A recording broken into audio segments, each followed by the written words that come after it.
Hi, Ruben. First of all, just wondering what your reaction is to Marcus Rashford saying that he's ready for a new challenge. I think he's right. We have here a new challenge. It's a tough one.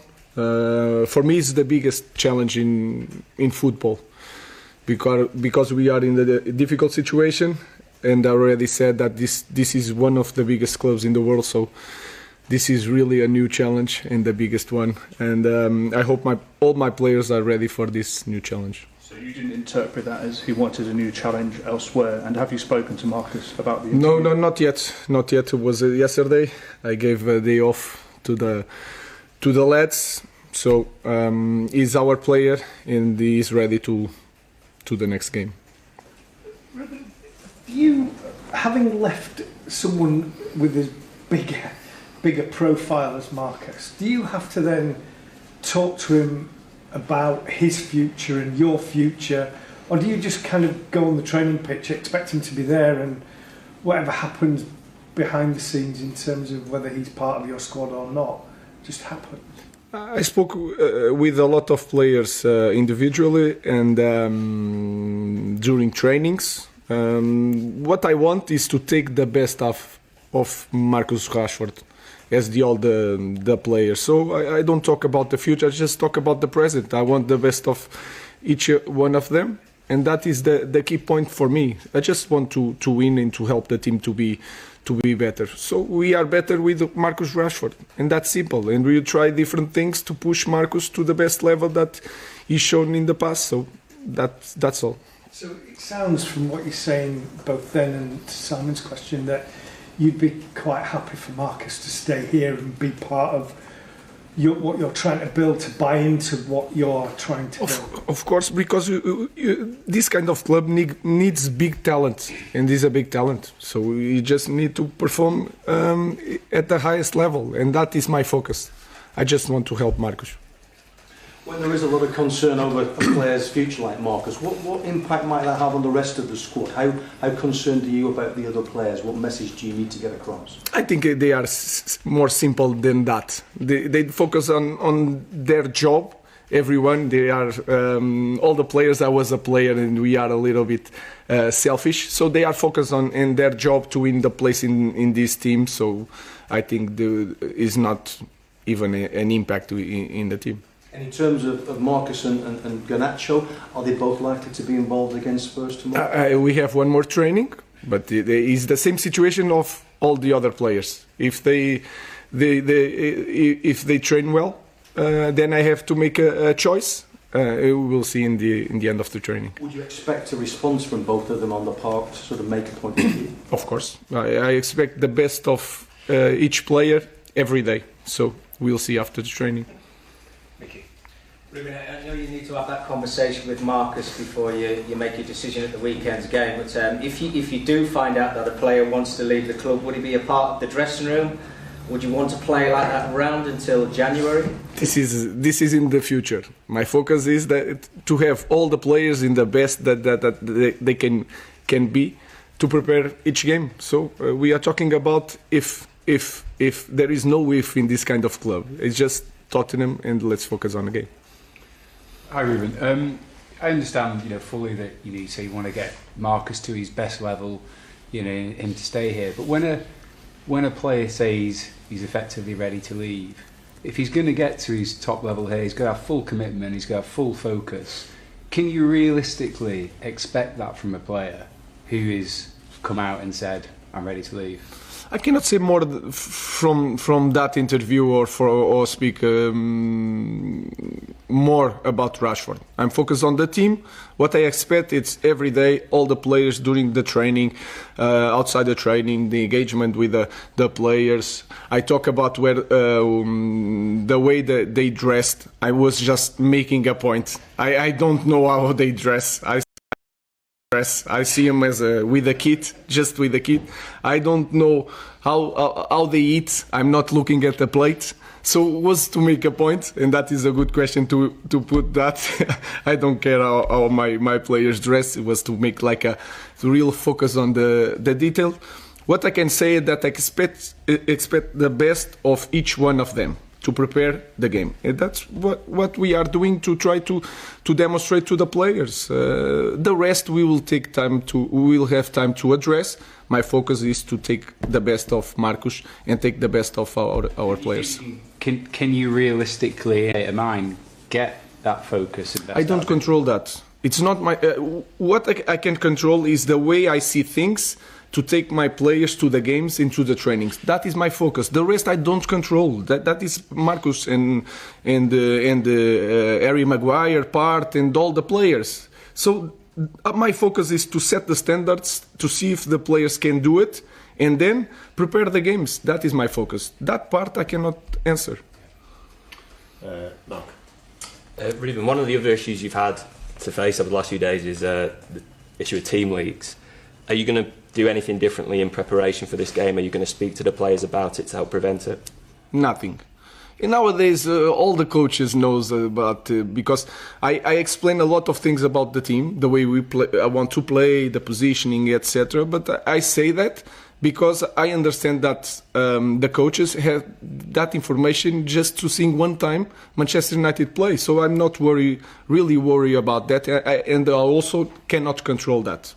So I will do the same things, I prepare the same games, because for me it's more important for my players to go to the game with a clear idea how to do it, than try to hide something to protect the leaking of the starting 11.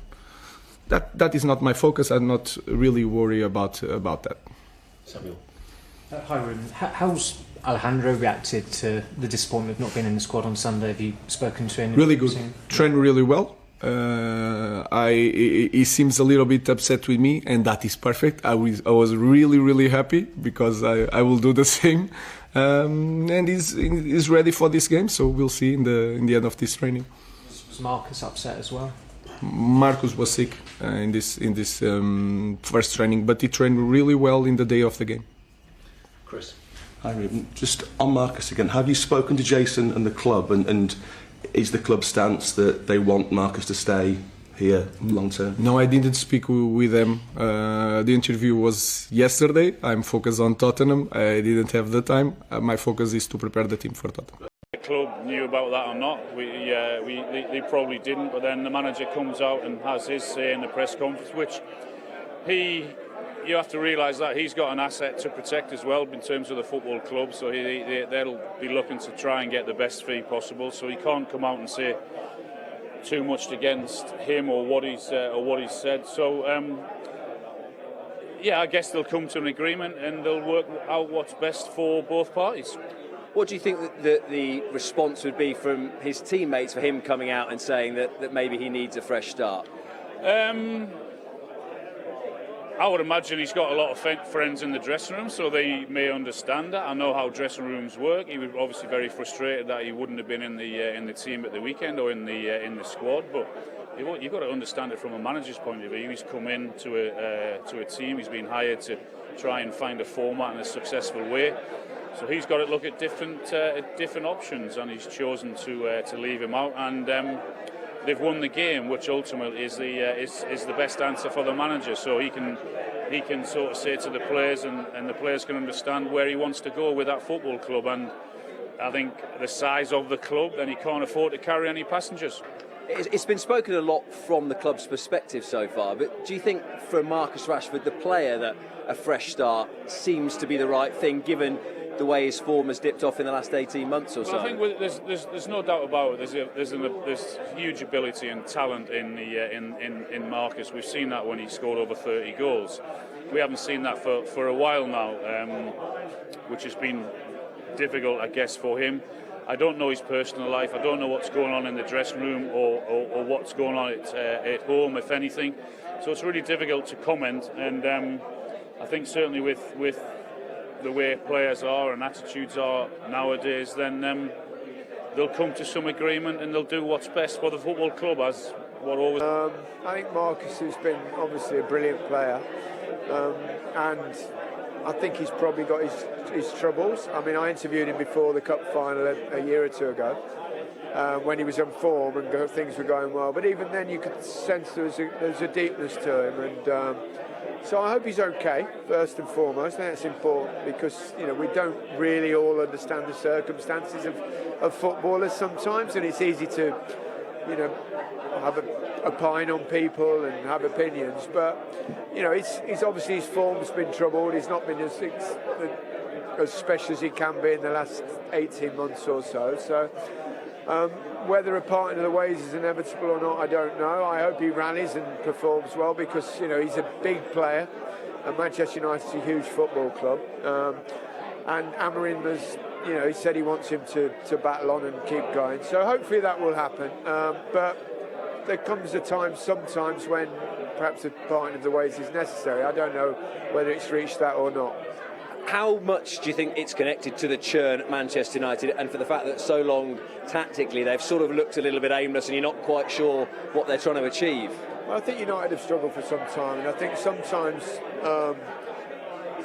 we judge the players when, you know, things are not going well on the pitch. It makes it more difficult for people to shine. So, you know, they've gone through a particularly tough spell, United, over the last couple of years, really, with the exception of winning the FA Cup. But I think overall, you know, it'll be interesting to see if they can get a manager that gets them going, and then the players' confidence will bounce back. We've seen it at Chelsea this season.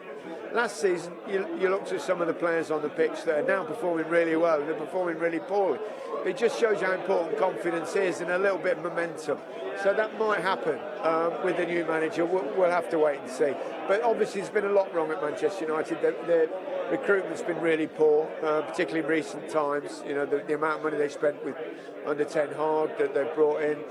The club's under not new ownership, but a different kind of ownership with Jim Ratcliffe moving in. But so far, it's, well, I don't think it's none to say it's been fairly shambolic at times. But you know, it takes time, and they'll need some time because they're a long way behind at the moment. Ya saltan 1K y el Barrio. Es determinante cuánto daño puede hacer el conjunto de 1K, sobre todo con Granero en esas primeras de cambio en la salida de escalera. Así que esa parte del partido va a ser absolutamente clave para el equipo de Iker Casillas. Por cierto, felicitar porque ha venido una buena afición de 1K. Tiene la pelota, Gerard Noya encara, sigue Noya, dispara, Arnalot. 80 paradas. paradas ya para Arnalot. Gil Vidal ataca desde la derecha el número 9. Gil Vidal con el centro, buena pelota, Arché, con la rodilla le pegó. Pues es el que desatasca un poco el partido, ¿no? Con centros, ojo ahí, se golpeó, el remate, ¡gol! ¡Mar Valiente! ¡Gol!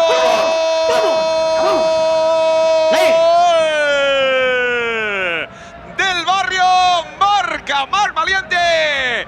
Esa banda izquierda que es terreno de los cañonazos de Granero, a la que tengo un mínimo de espacio, le pega Granero. Bueno, pues es decirlo. Y ahí lo tenemos. El tema es que el remate le ha salido centrado. Abraham, buena pelota, banda derecha. Vamos a ver qué hace ahí Fran Rodríguez. Se mete en el área, sigue Fran. ¡Qué bien, Fran! Se va de dos, el remate fuera. ¡Chicos! A ver si acierta. ¡Claro que Mira sí! acá. Busca el Barrio el segundo gol. Arché para Gil. Gil que le puede pegar a este Gil. Buen recorte. ¡Gil! ¡Al palo! ¡Levanta Arché! ¡Dios! ¡No! Madre mía, qué parada. Y a centímetros del remate, ¿eh? No, la reacción ha sido impresionante. ¡El disparo! ¡Madre de Dios! ¡Otro que vuela! ¡Otro más! Que está la pelota para John de la Cruz, la quiere levantar, vuelve a pegar la pelota en el cuerpo de un jugador del Barrio, el remate con la puntera y acaba deteniendo a Gerard Vacas. Será córner favorable a 1K. Bueno, a ver. Gol doble. A ver, saque de banda. Balón puesto en movimiento, intentaba rematar Mar Valiente, el remate, ¡gol! ¡Bauer! ¡Gol!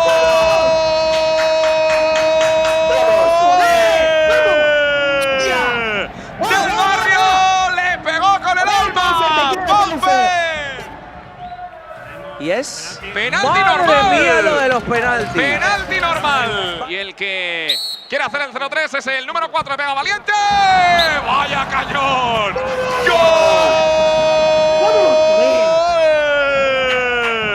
Ahí están, Arnalot y Vacas como candidatos, como guardametas, y también Mar Valiente y Pau Ferojo la recuperación. Tiene la pelota al Barrio que puede sentenciar el remate. ¡Gol!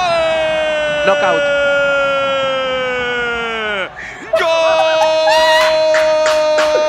¡Let's go, Barriga! Ponme el 5, ponme el 5, ponme el 5.